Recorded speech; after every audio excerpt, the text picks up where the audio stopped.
নমস্কার। এই সময় লাইভে আপনাদের স্বাগত। আমি শিলাদিত্য। আমার সঙ্গে এই মুহূর্তে রয়েছেন এই সময়ের সংবাদপত্রের সিনিয়র সাংবাদিক অনুমিত্র চট্টোপাধ্যায়। অনুমিত্রদা, স্বাগত জানাচ্ছি। নমস্কার। অনুমিত্রদা, আজকে আমরা যে বিষয় নিয়ে আলোচনা করব বা আলোকপাত করব সেটা হচ্ছে বাংলাদেশ বা বাংলাদেশের রাজনীতি, আরও স্পেসিফিক্যালি যদি বলি ভোটের মুখে বাংলাদেশ এই মুহূর্তে কোথায় রয়েছে। অবশ্যই ভোটমুখী বাংলাদেশকে কেন্দ্র করে আলোচনা সীমাবদ্ধ না রেখে আমরা একটু বৃহত্তর জায়গায় যাব। শুরুটা শুরু থেকে করব।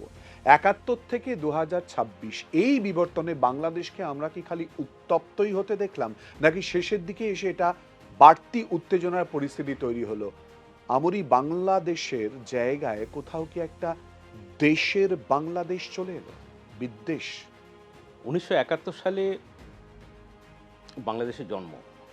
মুক্তিযুদ্ধের ফসল হচ্ছে বাংলাদেশ, এবং সেই মুক্তিযুদ্ধে অত্যন্ত গুরুত্বপূর্ণ ভূমিকা ছিল ইন্দিরা গান্ধীর নেতৃত্বে ভারত সরকারের। এখন আজকে ২০২৬ সালে যে নির্বাচনটি হতে চলেছে, সেটার গুরুত্বপূর্ণ ব্যাপার হচ্ছে যে এই নির্বাচনে সেই মুক্তিযুদ্ধে নেতৃত্ব দেয়া যে শক্তি, অর্থাৎ আওয়ামী লীগ, তারা কেউ নেই। তারা নেই কেউ। এবং কারা আজকে প্রধান প্রতিপক্ষ হিসেবে, অন্যতম প্রতিপক্ষ হিসেবে উঠে আসছে? যারা সেদিন স্বাধীনতার বিরোধিতা করেছিল, যারা পাকিস্তানের পক্ষ নিয়েছিল, যারা মুক্তিযোদ্ধাদের উপর পরপর গণহত্যা চালিয়েছিল পাকিস্তান সেনাবাহিনীকে নিয়ে গিয়ে চিনিয়ে দিয়ে। তো তারা আজকে বাংলাদেশের নির্বাচনের দুই প্রধান শক্তির অন্যতম শক্তি। তো এই যে ৭১ থেকে ২৫, এর মধ্যে পদ্মা মেঘনা দিয়ে অনেক জল গড়িয়ে গেছে। দেখা গেছে যে গণতান্ত্রিক শক্তি যতবার বিকশিত হতে চেষ্টা হয়েছে বাংলাদেশে, বারে বারে সেই জায়গায় তারা আঘাত নেমে এসছে এবং তারা ব্যর্থ হয়েছে। ১৯৭১ সালে যে স্বাধীনতার পরে ৭২ সালে স্বাধীনতার মুক্তিযুদ্ধের প্রধান যে নায়ক মুজিবুর রহমান, শেখ মুজিবুর রহমান বঙ্গবন্ধু, তিনি বাংলাদেশে এলেন এবং শাসনভার হাতে তুলে নিলেন।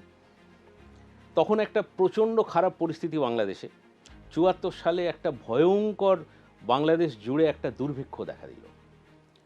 তার ফলে সাধারণ মানুষের মধ্যে যে বিক্ষোভ, এবং সব কিছুর জন্য দেখা গেল যে দায়ী করা হচ্ছে সরকারকে, সেই ব্যাপারটা এটাই স্বাভাবিক, সেটা হয় আমাদের এখানেও সেই জিনিস হয়। একই সঙ্গে উনি একটা রাজনৈতিক পদক্ষেপ করেছিলেন যেটা আমাদের এখানকার জরুরি অবস্থার সঙ্গে প্রায় সমান। সেটা হচ্ছে ওখানে আওয়ামী লীগকে একটা বাকশাল বলে নতুন একটা দল গঠন করলেন, বাংলাদেশের বাদবাকি সমস্ত রাজনৈতিক দলকে উনি নিষিদ্ধ করে দিলেন। যে জিনিসটা আপনার রাশিয়া, চীন এইসব জায়গায় হয়, সেই রকম যে বাকশাল প্রতিষ্ঠা হলো, এবং অন্য দলগুলো তারা যদি বাকশালের সঙ্গে আসে ভালো, আদারওয়াইজ তারা কেউ থাকবে না, তাদের নেতাদের জেলে ভরা হবে। তার সেই সময় মনে হয়েছিল যে এই একটা যে একনায়কতন্ত্র, এটা দেশের জন্যই কায়েম করা দরকার। সেটা ভুল হতে পারে, ঠিক হতে পারে, কিন্তু আমরা জরুরি অবস্থা থেকে গণতান্ত্রিকভাবেই বেরিয়ে আসতে পেরেছিলাম। আমরা মানে আমি ভারতের কথা বলছি, যে সেখানে ইন্দিরা গান্ধীর ওই প্রবল পরাক্রম ব্যক্তিত্বের বিরুদ্ধেও আমাদের এখানকার সমস্ত বিরোধীরা এক হয়ে তাকে পরাজিত করেছিল ১৯৭৭ সালের নির্বাচন, এবং সেটা গণতান্ত্রিক পথে। কিন্তু বাংলাদেশে দেখা গেল যে ওই জায়গা থেকে বেরিয়ে আসার জন্য সেখানে সামরিক অভ্যুত্থান হলো, ঠিক।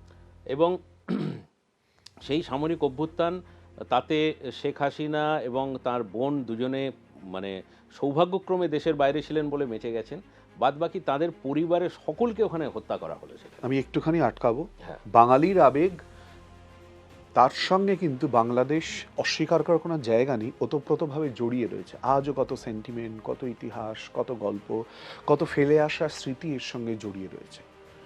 সে দৃশ্য বোধহয় আমাদের সকলকে খুবই পীড়া দিয়েছিল।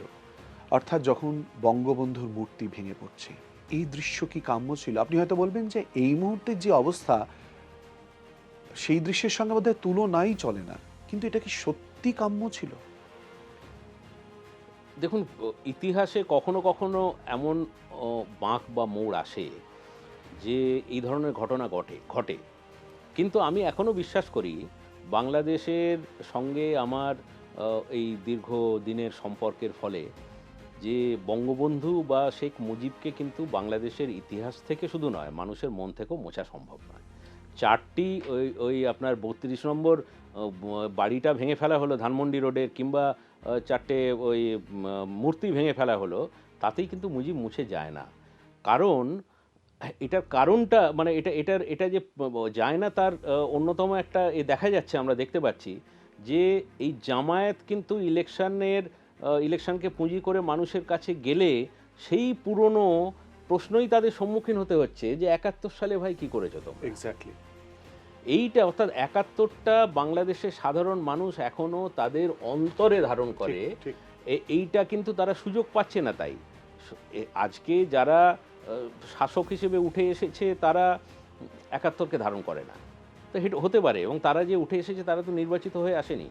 আমি বিশ্বাস করি যে সংখ্যাগুরু মানুষ বাংলাদেশের, এরা যদি সুযোগ পায় তাহলে এদের উচ্ছেদ করবে। সুযোগ পাবে নির্বাচনে? এখন ব্যাপারটা হচ্ছে যে নির্বাচনে সুযোগ পাবে কি পাবে না, এটা এখন কিন্তু বলাটা খুব দুষ্কর হয়ে যাচ্ছে। তার কারণ যত দিন যাচ্ছে তত দেখা যাচ্ছে যে ইলেকশনটা বোধহয়, এই যে নির্বাচন ১২ তারিখের হতে চলেছে, এটা বোধহয় ঠিক নির্বাচন নয়, এটা একটা পাওয়ার শেয়ারিং বা একটা ইঞ্জিনিয়ারিংয়ের জায়গায় পৌঁছে যাচ্ছে। আমি একটু ইতিহাসের জায়গাটা তুলে ধরে বোঝার চেষ্টা করব। ১৯৭১, তার পরবর্তী অধ্যায়ে আপনার কথাটা বা উক্তিটা এত গুরুত্বপূর্ণ, এভাবে মুজিবকে মোছা যায় না, ঠিক এই জায়গাটা কোট করে যদি আমরা ধরি বা প্রশ্নটা এই জায়গায় যদি নিয়ে আসে, তাহলে বাংলাদেশ কেন এত উত্তপ্ত হলো? আজকের পৃথিবীর সঙ্গে যদি আমরা জেন জিকে কোরিলেট করার চেষ্টা করি, সেই জায়গা তো দ্রুত গতিতে তারা এগিয়ে যাবে, কেন এই জায়গায় আটকে গেল? কেন এত ধ্বংস? কেন এত আগুন? আমি প্রথম যে পয়েন্টটা এখানে বললাম সেটা হচ্ছে যে বাংলাদেশে দেখা গেছে যখনই গণতন্ত্র একটা দানা বাঁধতে শুরু করেছে, সেখানে বিভিন্ন ধরনের আক্রমণ নেমে এসেছে এবং গণতন্ত্র শেকড় বাকড় ওখানে গাড়তে পারেনি। যেটা আমি বললাম যে ৭১-এর পর থেকে ৭৫-এ এই ঘটনা ঘটল। তারপরেও দেখা গেছে যে একের পর এক সেনা শাসন, এবং সেটা ১৯৯০-৯২ পর্যন্ত এই জিনিস চলল। ইনফ্যাক্ট ৯৬ পর্যন্ত, ৯১ পর্যন্ত এই জিনিসটা চলল। তারপরেও যে নির্বাচনী ব্যবস্থা বা বহুদলীয় গণতান্ত্রিক ব্যবস্থা, ওখানে তার প্রতি সাধারণ আমাদের এখানে যেটা হয়েছে যে নির্বাচনের মধ্যে দিয়েই আজকে নির্বাচন কমিশন একটা অত্যন্ত গুরুত্বপূর্ণ রোল প্লে করে একটা এতে, এবং তারা দরকার হলে সরকারের ওপরে কোনো সিদ্ধান্ত তারা প্রশাসনিক অদলবদল পর্যন্ত করতে পারে। বাংলাদেশে সেটা একেবারেই নেই। নিয়ন্ত্রণে কার? নিয়ন্ত্রণটা যেটা হয় সেটা হচ্ছে যে ওখানে একটা অলিগো-আর্ক আছে, তারা নিয়ন্ত্রণ করে এটা। এবং এইটা করতে গিয়ে তারা একটা অদ্ভুত সিস্টেম নিয়ে এলো, এবং সেটাও জামাতের দেওয়া সিস্টেম। এটা গোটা পৃথিবীতে একমাত্র পাকিস্তানে হয়। সেটা হচ্ছে যে ইলেকশনের সময়ে একটা অনির্বাচিত তত্ত্বাবধায়ক সরকার সেখানে আনা হয়। তো এটা জামাতে ইসলামীর ফর্মুলা মেনে আওয়ামী লীগ সেটার পক্ষে লড়াই চালায়। এবং প্রথমে বিএনপি তখন ক্ষমতায়, খালেদা জিয়ার প্রথম আমল, এটা বিএনপি ক্ষমতায় না থাকলেও মানে ক্ষমতায় থাকলেও তারা এটা মেনে নেয়নি, পরে সেটা মেনে নেয়। দেখা যাচ্ছে যে পরপর কয়েকটা ইলেকশন হলো যে এই তত্ত্বাবধায়ক সরকার নামের একটা জিনিস আসছে। তারা কারা সেটা খুব গণ্ডগোলের লোক, তারা কিছু লোকজন আসে, তারা নির্বাচনটা করে আবার সরে যায়। আমার এর পরের গুরুত্বপূর্ণ প্রশ্ন, শান্তিতে নোবেলজয়ী মোহাম্মদ ইউনূসই শান্তি আনতে পারলেন না নাকি আনলেন না, কোনটা? না, আমি যদি একটু ধারাবাহিকতায় তার আগে দুটো লাইন আমি বলে নিই যে এই জিনিসটা বাংলাদেশের এই তত্ত্বাবধায়ক সরকার সিস্টেম যেটা আবার সম্প্রতি ফিরিয়ে আনা হয়েছে, এইটা বাংলাদেশের গণতন্ত্রকে আদৌ মজবুত করতে পেরেছে কিনা এটা নিয়ে একটা প্রশ্ন আছে। তার কারণটা হচ্ছে যে পৃথিবীর কোথাও এটা একটা অনির্বাচিত সরকারের হাতে একটা নির্বাচিত সরকার ক্ষমতা তুলে দেয়, তারা ইলেকশন করিয়ে আবার একটা নির্বাচিত সরকারের হাতে তুলে দেয়। এইটার সবসময় মনে করা হচ্ছিল যে এর ফলে মানে ক্ষমতা দখলের একটা ব্যাপার চলে আসতে পারে। ২০০৬ সালে ঠিক এই জিনিসটাই বাংলাদেশে হলো। ২০০০ মানে সেবার যেটা হলো, তত্ত্বাবধায়ক সরকারই মিলিটারির সঙ্গে মিলে একসঙ্গে ক্ষমতা দখল করে ফেলে। ব্লাডলেস কু হলো এবং তারা ক্ষমতা দখল করলো, ২.৫ বছর ধরে তারা শাসন চালালো, তারপর আবার একটা ইলেকশন করলো। এবং সেই ইলেকশানে আমাদের এই যে শেখ হাসিনা সরকার ফিরে এলো এখানে। তার আগেই ২.৫ বছরের মধ্যে খালেদা জিয়া শেখ হাসিনাকে জেলে পোড়া থেকে শুরু করে অনেক কিছু হয়েছে। আনরেস্ট হ্যাঁ। মোহাম্মদ ইউনূসের প্রসঙ্গে মোহাম্মদ ইউনূসের যে ব্যাপারটা, প্রথম সেই সেই যে ব্লাডলেস কু হয়েছিল এবং সেটার পেছনেও বলা হয় যে আমেরিকাই ছিল, এবং সেই প্রথম সরকারের মাথা হিসেবে মার্কিন দূতাবাস থেকে বেরিয়ে আসে যে শান্তিতে নোবেলজয়ী ইউনূসকে তোমরা মেনে নাও। কিন্তু সেবার বিএনপি, আওয়ামী লীগ এবং অন্যান্য শক্তি, এবং আমি যত শুনেছি দিল্লিতে তখন প্রণববাবু ছিলেন, প্রণববাবু শুনে বলে দিয়েছিলেন না, আমরা তাকে মানার কোনো প্রশ্নই নেই। তো তার ফলে সেটা বাস্তবায়ন হয়নি।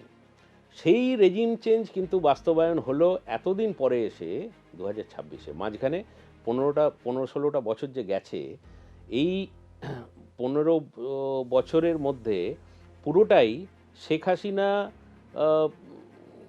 তিনি আবার তাঁর মতো করে শাসন কাজ চালালেন। তার কর্তৃত্ব, হ্যাঁ, কিন্তু সেটা একটা কর্তৃত্ববাদী সরকার, এবং সেখানে দেখা গেছে তিনি বিরোধী রাজনৈতিক দলগুলোকে এতটুকু কোনো মাথা স্পেস তুলতে দেননি, দেননি। এতটুকু। তার ফলে গণতন্ত্র ওখানে কিন্তু গণতান্ত্রিক ব্যবস্থার ওখানে মানে আলোচনার মধ্যে দিয়ে যে এগোনোর বিষয়টা সেটা হয়নি। উনি শেষ কথা বলতেন উনি। তো এইটারই একটা বিস্ফোরণ হলো এই 2024 সালের জুলাই মাসের আন্দোলন। এত গুরুত্বপূর্ণ জায়গায় আপনি আলোচনাকে নিয়ে চলে গেছেন, যেখান থেকে চলে আসে এই প্রশ্নটা। একেবারে সম্প্রতি আপনি শেখ হাসিনার সঙ্গে কথা বলেছেন এবং তার সাক্ষাৎকার নিয়েছেন। সব থেকে গুরুত্বপূর্ণ আক্ষেপের জায়গা শেখ হাসিনার কি এবং আশার জায়গা কি, আপনাকে যে সাক্ষাৎকার দিয়েছেন? দেখুন, প্রথম কথা হচ্ছে যে আমি এই সময় সংবাদপত্র, হ্যাঁ, এই সময় সংবাদপত্রের জন্য সাক্ষাৎকারটা সেটা সরাসরি কথা বলে নিলে ভালো হতো, কিন্তু সেই সুযোগ নেই। ওনারা এখন সাক্ষাৎকার যেটা দিচ্ছেন যে উনি বলছেন যে প্রশ্ন পাঠান, আমি উত্তর দেব। তো সেইখানে তার মধ্যেও অনেকটাই তিনি খুব খোলামেলা কথাবার্তা বলেছেন, অন্তত আমাদের সঙ্গে আমার যে প্রশ্নগুলো ছিল তা নিয়ে আর কি। সেখানে দেখা গেছে ওনার সবচেয়ে বড় আক্ষেপের বিষয় যেটা, যে 15 বছরে উনি বাংলাদেশের অর্থনীতিকে একটা জায়গায় পৌঁছে দিয়েছিলেন। ওনার দাবি, এটা ওনার দাবি নয়, এটা চোখ কান খোলা যে কোনো মানুষ বলবেন। এবং বাংলাদেশ লিস্ট ডেভেলপমেন্ট কান্ট্রি থেকে উন্নয়নশীল দেশে তার যে উঠে আসার একটা প্রক্রিয়ার মধ্যে চলে গিয়েছিল। এবং দেখা গেছে যে এই কোভিডের সময়েও গোটা পৃথিবীতে যেখানে অর্থনীতির সূচক নিচের দিকে, বাংলাদেশ কিন্তু তুলনায় অনেক ভালো রেজাল্ট করেছিল আমাদের দক্ষিণ এশিয়ার মধ্যে। আচ্ছা, ওরা এইভাবে এগোচ্ছিল। এবং এছাড়া কতগুলো চোখে পড়ার মতো, মানে যেটাকে ওরা বলে দৃশ্যমান জিনিস আর কি উন্নয়নের, একটা যেটা হচ্ছে সেটা হচ্ছে যে বাংলাদেশের পদ্মা মাঝখান দিয়ে গেছে, দক্ষিণ এবং উত্তর অংশের মধ্যে একটা সম্পূর্ণ বিচ্ছিন্নতা ছিল। পদ্মা সেতু সেটা সম্পূর্ণ সরকারি উদ্যোগে তিনি এটা বাস্তবায়িত করার ফলে বাংলাদেশে একটা অর্থনীতির মোড় ঘুরেছিল। আর দ্বিতীয় যেটা সেটা হচ্ছে শুধুমাত্র পদ্মা সেতু না, অনেক সেতু করেছেন। জ্যামে একেবারে যানজটেতে ঢাকা নাকাল ছিল, সেইখানে উনি একটা এলিভেটেড এক্সপ্রেসওয়ে করেছেন, যেটা দিয়ে খুব সুন্দর এখন যাতায়াত করা যায় এতে। দ্বিতীয় যেটা সেটা হচ্ছে মেট্রো রেল রূপায়ণ করেছেন। এইগুলো বাংলাদেশে যে করা গেছে, এটার জন্য ওনার কর্তৃত্ববাদী বা এর ব্যাপারটা তো আছেই। তার সরকারের বিরুদ্ধে প্রচুর দুর্নীতির অভিযোগ আছে, কিন্তু একই সঙ্গে উন্নয়নটা হয়েছে। ওনার আক্ষেপটা হচ্ছে সেই যে বাংলাদেশটাকে যেভাবে উনি গড়ে তুলছিলেন একটা পরিকল্পনা মাফিক, একটা মানে অর্থনৈতিক উন্নয়ন থেকে শুরু করে সমস্ত কিছু, এই 1.5 বছরে ইউনূস সরকার সেই বাংলাদেশটাকে একেবারে ধ্বংসের দোরগোড়ায় দাঁড় করিয়ে দিয়েছে। অর্থনীতি আজকে একেবারে মানে ধসে গেছে সম্পূর্ণ।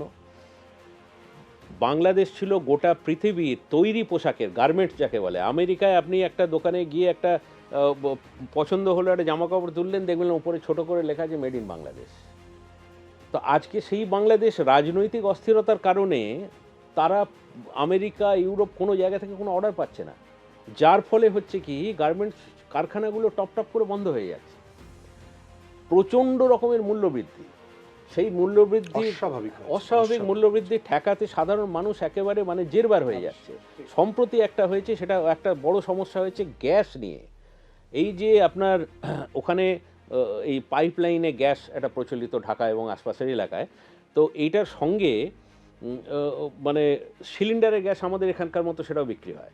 কালোবাজারিতে সিলিন্ডারের গ্যাস দেখা যাচ্ছে যে সেটা যা দাম হওয়া উচিত তার 3 গুণ বেশি দামে পৌঁছে মারাত্মক। গেছে। আমার শেষ প্রশ্ন অনমিত্রদা আপনার কাছে থাকবে, বাংলাদেশ থেকে যে হেলিকপ্টার উড়ে চলে যেতে বাধ্য হয়েছিলেন শেখ হাসিনা, উনি কি আশা রাখেন সেই হেলিকপ্টার সমেত ফেরত যাবেন বাংলাদেশে?